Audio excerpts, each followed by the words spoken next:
कारण असं आहे की अमरावती APMC यशोमती ठाकूरच्या ताब्यामध्ये 10 वर्षापासून ती आहे. त्यांचे अध्यक्ष, त्यांचे कार्यकर्ते आणि तिथले सचिव यांनी आज महाराष्ट्रातली सर्वात खराब APMC जर कोणती असेल तर ती अमरावती APMC आहे. तिथं फार मोठ्या प्रमाणात भ्रष्टाचार आणि त्याचं डेव्हलपमेंट झालेलं नाही आहे. त्यामुळे विधान परिषदेमध्ये मी तो प्रश्न लावून धरला, तिथल्या सचिवाला निलंबित केलं आणि त्यानंतरच्या काळामध्ये त्याची चौकशा चालू आहेत, ऑडिट चालू आहे.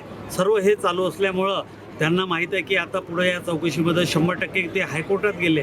हायकोर्टात निर्णय 100% लागल आणि जी APMC वाचवण्यासाठी खऱ्या अर्थानं आज त्यांच्यासोबत असलेले या तालुक्याचे, अमरावती तालुक्याचे आणि तिवसा विधानसभा मतदारसंघातले सर्व मोठे कार्यकर्ते, त्यात मनोजभाऊ देशमुख असतील, अलका देशमुख असतील, अक्षय भुयार असतील, अशा बऱ्याचशा कार्यकर्त्यांनी आज कृषी मंत्री भरणे मामांच्या उपस्थितीत प्रवेशाचा कार्यक्रम असल्यामुळे त्यांनी त्या पद्धतीनं तो जो प्रवेश आहे तो प्रवेश त्यांना लागलेला आहे. कारण की त्यांचं या तालुक्यामध्ये त्यांचं जे वर्चस्व होतं ते 100% मनोज देशमुख आणि त्यांच्या टीम आल्यामुळं ते कमी होणार असल्यामुळं त्यांनी माझ्यावर आग पाकड केलेली आहे. आता त्याच्यासाठी मी एक छोटंसं सांगू शकतो की आग लगी है तो धूर निकलने वाला है, एवढंच माझं म्हणणं आहे.